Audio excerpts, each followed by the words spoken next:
But anyways, welcome back to another show. We're here every Tuesday at 5 o'clock talking about the world of craft beer and anything pertaining to the world of craft beer. And I want to tell you before I get into anything else with my guest, Reverend Nat, today, that yesterday I was at Taps Brewery and Barrel Room. So Taps has been a brewery and fish house. Started in Brea, then went to Corona. Somehow they opened up the catch in Irvine, in Anaheim, somewhere there. And then they did Irvine as well. And so the long and the short are, if you guys have ever been there, it's really high dollar food, but their brewery, and they've never done production, opened up yesterday. And so I was able to be there. And it was like a veritable, I should say, who's who in the brewing industry here in Orange County, because they were all, I was like, where are the brewers? They're all here. And a lot of people in the beer industry and a whole lot of media like myself were there. And it was just really nice to see them open the place up. Joe and Michelle, basically partners, owners, siblings for Taps, we're very just gracious, and I got to do the ribbon cutting. So if you want to see any of that stuff, I'm putting some of it on Instagram, but it's pretty short, and then some of it will be up on YouTube as well. But it was really good to be there, and I just want to say they have some really fantastic beers and some good food. I tried the oxtail poutine, which was fantastic, and also Juicy Lou is my favorite new hazy IPA at this moment. It's really good over there. So if you guys are in the area and you want to try it out, it's off of Red Hill in Tustin, and they open at 3 o'clock daily right now. So with that being said, and I went to Left Coast Brewing Company last weekend too, because they opened up in Irvine and Left Coast. It's a brewery distillery barbecue joint, but I haven't been able to try the food yet because I'd already eaten by the time I went there. But some really good stuff. And what did I like? There was hop juice was really good there as well. And then they have a really good session IPA. But with all that, without further ado, you guys know that I was up in Portland at the beginning of the month for HomebrewCon, and I tried to hit as many breweries as I could, but I also hit a cidery. And I happened to pop in at the time that the owner was there, and I was able to do a small interview with him and tease you guys if you watched it on, I think it was on YouTube. I've had some issues with my phone in the last few weeks, but trying to get all that stuff up, and I think it's all sorted out now. But there's lots for you guys to hear and see and do. But I want to just welcome into the studio because he's in California, not in Portland. You were in Portland, and now I'm in California. Yeah. So welcome, Reverend Nat. I'm just going to call you Nat. Call me anything you want. Yeah. So Nat West, and you go by Reverend Nat, and you started Reverend Nat's Hard Cider. About 7 years ago, yeah. 7 years, and I want to say thank you to you and your lovely wife for just showing me around the brewery, and we had a great conversation and trying ciders and stuff. It was a cool time. We're there a lot.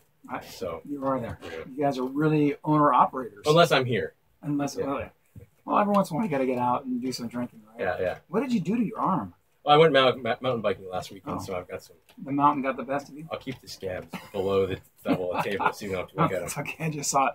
So anyone who's interested, we are live on KUCI right now, but I am also recording this so that you can be seen later on YouTube for those who were not able to hear it live. And we also have someone, if you're looking at it in the background, she's got a mic there. You can move that wherever is best for you. But we have Miranda, who is the newly christened. I was going to say ordained. Ordained, yeah. I was going to say ordained. I think newly baptized. Ordained. It kind of goes with Reverend Nat, right? Christened works too, because that's a religious term. But anyways, you're the salesperson here in Orange County, and you brought Nat to the studio today.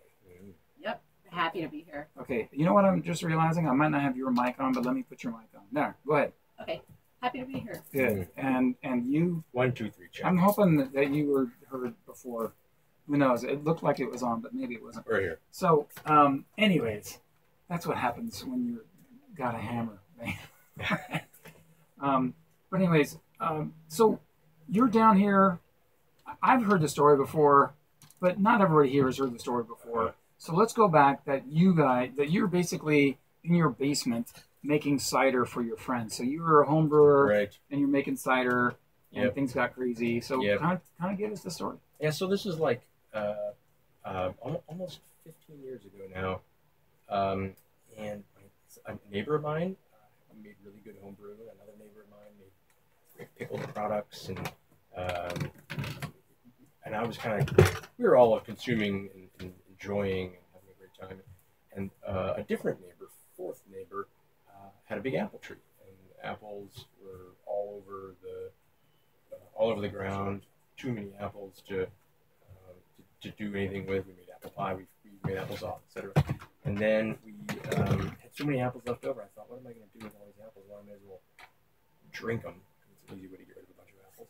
But then, how do you preserve all that apple juice? Well, you preserve it by making alcohol out of it. Yeah. So I Hard cider. got on Google and basic information and talked to my home brewer neighbor, and he said, "Oh, put some beer yeast in there. Let me throw some hops in." So from the very beginning, it was experimentation. It was non-traditional cider.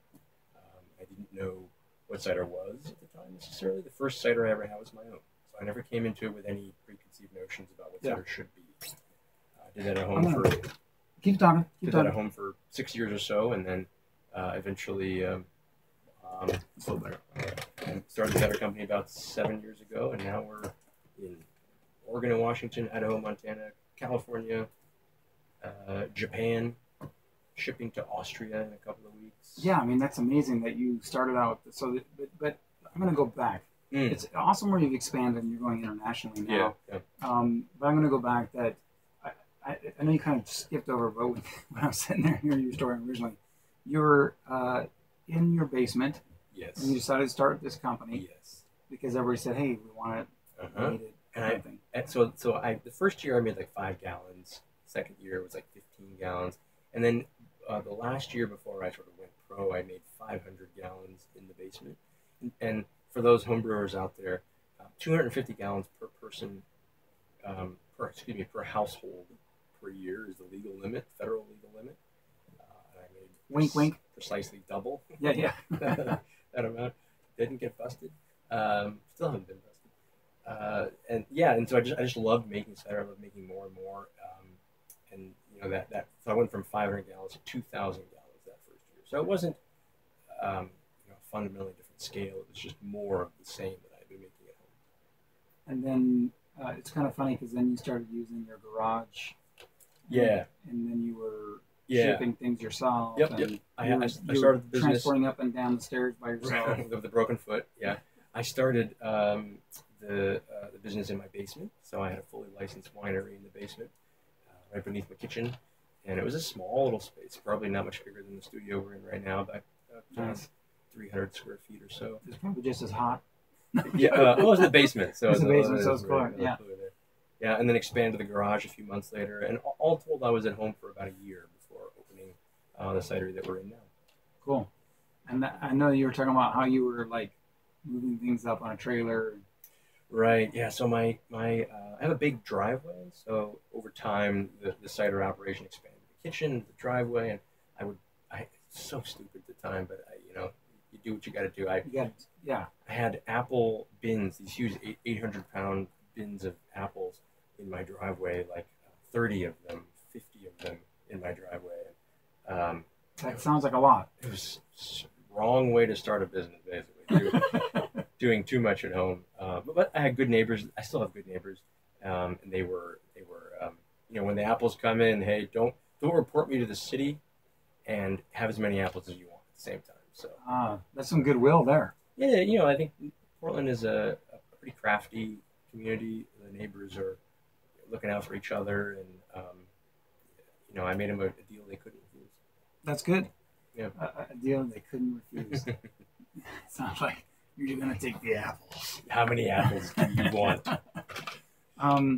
So then how long was it before you actually got into, a commercial building? And you guys are expanding now. I'm about to get out of that. So kind of tell us a little bit about that. Yeah, so it was about a year at home, and then we've been in the current building for about 5.5 years. And so I went from a few hundred square feet in my garage and basement to about 7,000 that we're in right now. And the new building that you just mentioned, a couple of months away from adding another building, that'll be 22,000 square feet. So the business has still continued to boom, and not just because we've been expanding to other new areas, but because drink a lot of cider. Southern California continues to drink a lot of cider. So we've just found that the business continues to grow without even adding new territory, and we've been adding territory. So growth is the name of the game here. That's awesome. So let's get into some of the ciders. Talk about that and why why Reverend Nats. I mean, let's talk about the name first because I think it's a good name. I mean, why does someone want to become an entrepreneur? Which I kind of understand, but not everybody understands. And any brewery, cidery, anything like that is a local business. You're an entrepreneur. You guys are owner operators. Right. As you say, you were always there. Yeah, pretty much. So it's a labor of love. Yeah, I don't think you want to be an entrepreneur. I think that's like saying you want to be an addict. Like not very many people choose it. It's just chosen for you. I've never really had I worked at the Olive Garden when I was 19, but I've never had a normal job. Okay. It's a curse and a blessing simultaneously. There's a saying, entrepreneurs are the only ones who want to give up a 40-hour-a-week job in order to work an 80-hour-a-week job. And sometimes 100 hours. Yeah. But it's it's the ability to set your own time and set your own vision, and take off the time that you choose your 100 hours. Sure. Not have somebody else choose your not time. Not have to clock in and out. Yeah, you just clock in the beginning and you clock out when you die. It's pretty much I sleep well. That's about all I do. Listen, I don't get a lot of sleep. So sleep and work. You get like 4 or 5 hours a night? Oh no, I sleep. I 8. Okay. Yeah, consistently. Oh, that's pretty good. It's a good thing. Yeah. It's funny because I was interviewing Jamil Zanishev when I was up in Portland. Yeah. And he was like, "You want to open a brewery? Don't do it." Yeah. Well, you gotta cut something. A lot of people cut sleep out. I just didn't. I just cut everything else out. So yeah. I got ordained. I went online, got ordained to marry some friends. And friends of mine were like, "Hey, can you be the officiant at our wedding?" And I was like, "Okay." I mean, what do you say to somebody who says that? You can't say no. Well, you could. You but could. You didn't. I didn't. Yeah. And when I got ordained, my friends thought it was hilarious that I was ordained because I'm not the most religious person. Yeah. I'm very serious about my cider. That's religious. It's my religion for sure. Gotcha. So the name stuck. My friends thought it was hilarious that I was ordained, so they started calling me Reverend Nat, and then the name kind of stuck. The cider business started up, and my wife and I were sitting on the table, and we said, "What should we name this thing?" And she said, "You're already, calling it Reverend Nat's." Like I was just joking around with friends about Reverend Nat Cider, and then the name stuck, and then there it is. So there wasn't a marketing plan or a brand. I didn't hire a company to come up with any of this stuff. Just some life circumstances handed to you. Yep. Ended up working out. Yep. With your friends, I find that some of the nicknames that stay the best are ones that your friends give you. Yeah, for sure. Yeah. We have a guy now, we call him Fig, short for Figgy. Yeah. And it's because he had some Fig Newtons in his pocket one time. Yeah. And we were like, instead of a pocket protector, I'm like, what's the thing with the Fig Newtons in your pocket? I have a coworker in the center, his name is Juice.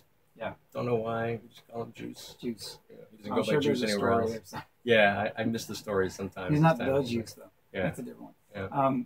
So I think it's great, and it kind of worked out as a good marketing ploy for you guys then. Yeah, I mean, the name's is sticky. It sticks in people's heads. Yeah.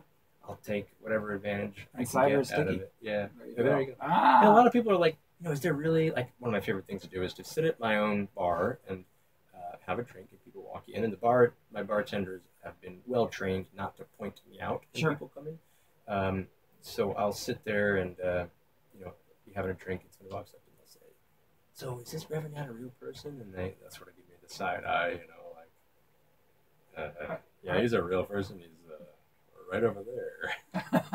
It always kind of blows people away. There's an actual, and I legitimately, it's not a gimmick. It's like I absolutely love cider. I love talking about cider. I love making cider. I love drinking cider, introducing cider to people, proselytizing cider. To me, my real mission is not to make my own ciders and to get people to drink them and buy them.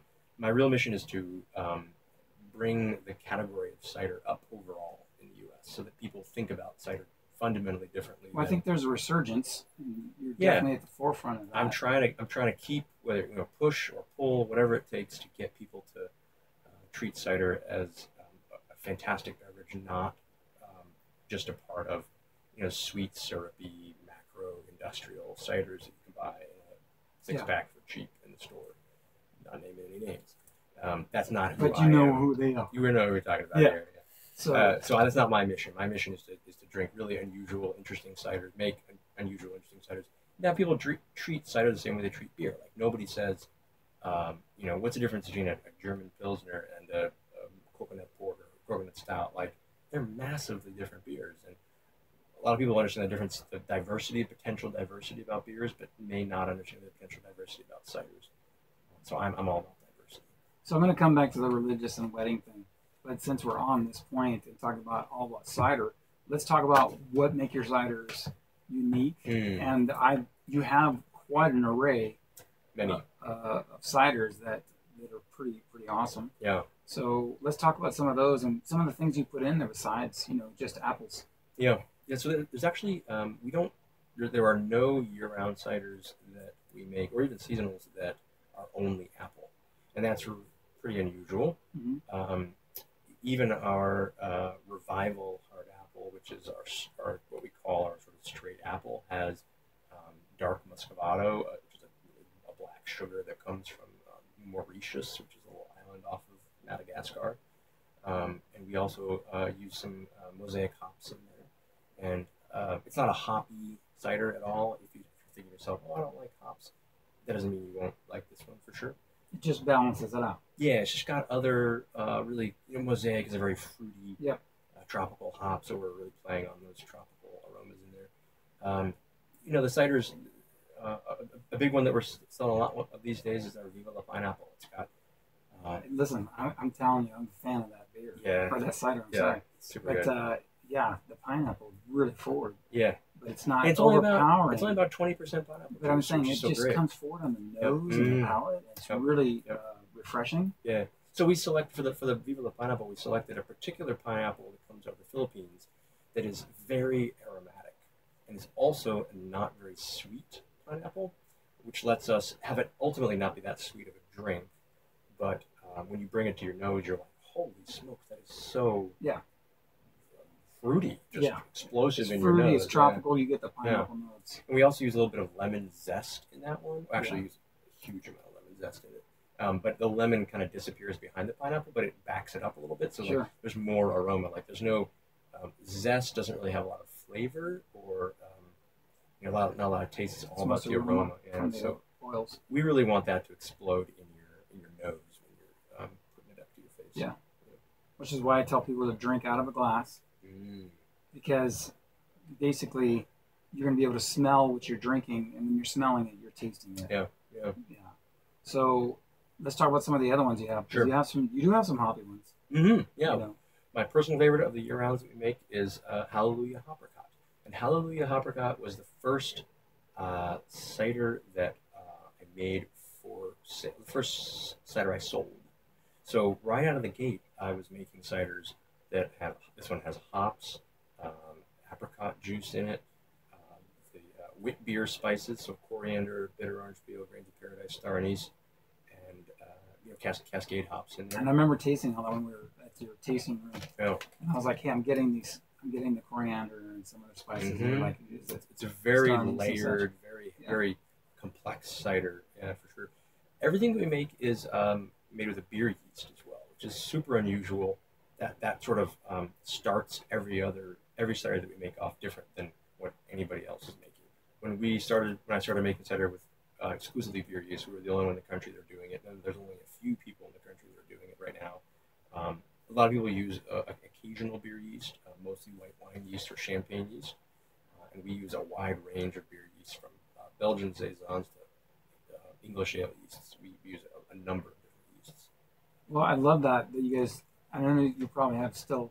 Everyone has kind of a house strain or something that they use for some of their basics, but you're using these different types of yeast, and you're trying to achieve what we do in beer. Basically, you do all these different yeasts to be able to achieve these different flavor profiles. Right. I think that's really the fundamental difference between what we do and what most cider companies do. Is that I'm a beer drinker. 95% of what I drink is beer, and brewers think about building a beer. Yes. They think to themselves that you can have a finished flavor, finished beer in your head, and you can think, okay, how am I going to get there? What steps am I going to take? What ingredients am I going to use? What process am I going to do to get there? When it's done, you say, okay, that was good, but I'm going to tweak this, and tweak that. And I was hanging out with some guys from Bottle Logic last night, and they were describing the very iterative process that they go through for crafting some of their beers. Yeah. And that's how I think about cider making. To me, yeast is another ingredient, and as a sort of cider chef, why wouldn't I use every ingredient available to me? As it's appropriate for what I'm trying to build. But most winemakers, and by extension, many cider makers, are sort of let God decide how this is going to taste. Is it a good year? Is it a bad year? Was there enough rain? Was there enough sun? Does the soil have enough minerals in it? And so they use white wine yeast, which tends to not add any flavors to the finished product. So white wine and champagne yeast is sort of a fermenter and get out of the way. Beer yeast is literally creating flavors. So our house beer yeast is a strain called White Yeast 3724, and it's the DuPont Saison. If anybody's ever had DuPont Saison, which is good beer. It's kind of the reference Saison. Yeah. And I remember the first time I had DuPont Saison, I thought to myself, how do they make it taste like this? And then my home brewer friends were like, oh, it's all about the Saison yeast. Yep. So started using that right away. That's awesome. Yeah. So then all of a sudden you've got other flavor profiles you guys added on as well.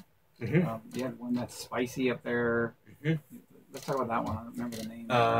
We have a couple. I like spice. So we have our sacrilege sour cherry, which is a Maine cider, year-round cider for us. It has some ghost chili pepper in it, small amount.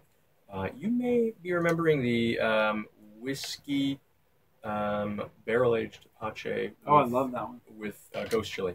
Yes, I do remember. That one is super good. Yeah, so Tepache is another thing that we make that's, I don't think anybody else in America is making at this point. It's a fermented pineapple. It's just pineapples, no apples in there.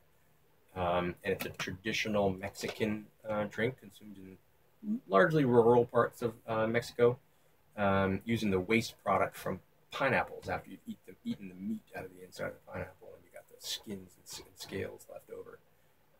So ours is a very special recipe, and we were actually drinking it with the Bottle Logic guys last night. Tepache blended with beer.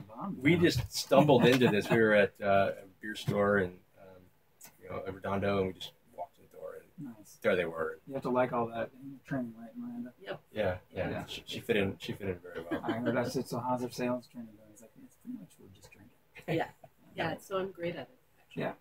Well, that's good because you get to know the flavor profiles and get to understand everything about the ciders. Right? Absolutely, and I'm learning a lot about beer too. So it's really exciting to have this whole new world kind of opened up to me through the lens of cider, and then learning about beer next, which is I think probably not how a lot of people come to it. So it's really cool. And I think it's really important for us to do the beer thing well because the average consumer in the U.S. has a lot more vocabulary about beer, and they don't have a large vocabulary about cider. So we really want to be able to talk to people with the words that they know. And if you start talking about hops and yeast and beer vocabulary, you can have a conversation. But if I start talking to them about tannins and cider words, they're not going to be able to catch up, play along with us. So I like to use the Unless vocabulary. they know about wine already. Right. Sure, but I don't know anything about wine, so that'll be a short conversation. I'm just curious. Well, I mean, tannins. Yeah, for sure. Sure. But I like that because technically, if you're going to a beer competition, and I've been judging for like 10 years now, in the beer competition, we have all the different styles of beer, but cider and mead are considered in the beer category. They're a side category, but they're not separately in a wine category. Right. They're in a beer competition. Yeah. So we use the same kind of terminology. Yeah, I always appreciate that because cider is similar ABV to beer. Yep. It's similar serving size because it's a similar ABV, similar price. So you can go to a bar and you can get 2 or 3 ciders and your buddy can get 2 or 3 beers and you're both coming out about the same at the end of the night. Some of the flavors can be, especially ours, can be very beer-ish in flavors. So Yeah. I think it does cross over into the beer world easier than it crosses over into the wine world. In the Northwest and in the West Coast, specifically, back east, New York, in particular, is far more of a wine type cider culture. So it's a big country, and we're not all the same, not all doing the same thing here across the whole country. We're not. Yeah. I think that's good, though. Yeah, of course. I love it. I love the diversity. Yeah. Like I said. So, what has been the biggest challenges for you in starting Reverend Nat's Cider, and then growing for 7 years to where you're at now, where it's really just hard to keep up? And where was it then, and where is it now? I think I won't say it's been the hardest thing, but the most sort of fascinating part of the business is that I started this business because I liked making cider, and now technically I don't make very much cider myself. I've got our lead cider maker is Dawn. She works extremely hard to make very consistent ciders. I've got a sales team, Miranda, one of 6. Dawn, she works with a crew of 7 or 8 other folks. I've got a bar manager. So at this point, there's 20 something employees. So there's an actual business behind it. But I still love it. I still I don't want to go back to just filling bottles all day long. The diversity really fascinates me. And then, like I said earlier, my mission is not personally to make cider. It's to change people's perspective about cider. How we do that is through cider. So ultimately, at the end of the day, this is my job: talking to people and getting people to try Reverend Nat's, but also to try other ciders in general. Just try something that you've never had before. Give cider another shot that you may have had too much on a one weekend and regretted it and thought cider was the devil. And or like you said, you've had one of the big brands and they're only one style, or whatever. Right. Yeah. It's maybe just sweet. I mean, the big cider brands like the big beer brands. So yeah.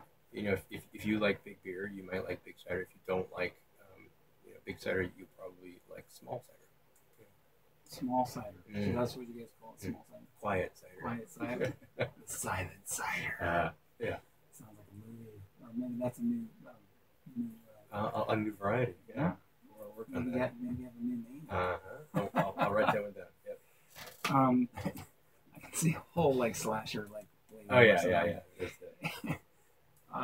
Anyways, so basically, you see that is logistics a problem for you right now with your growth? Mm-hmm.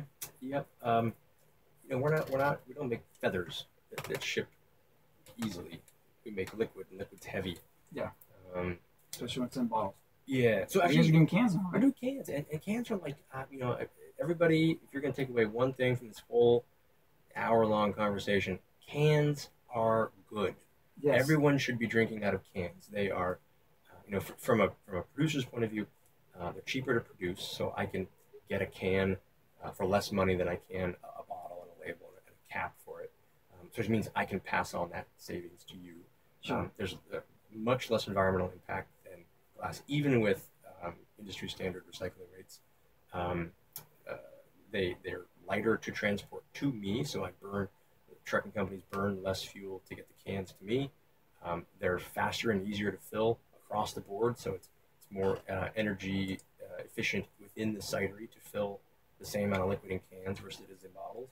And then the outbound, they can fit more cans on a pallet because there's less air, less dead space, and there is a bottle with a neck that's included. And then weight also, and you can fit a lot more of the liquid in the truck than you could with the weight of the glass. The quality of the beer and cider is way up.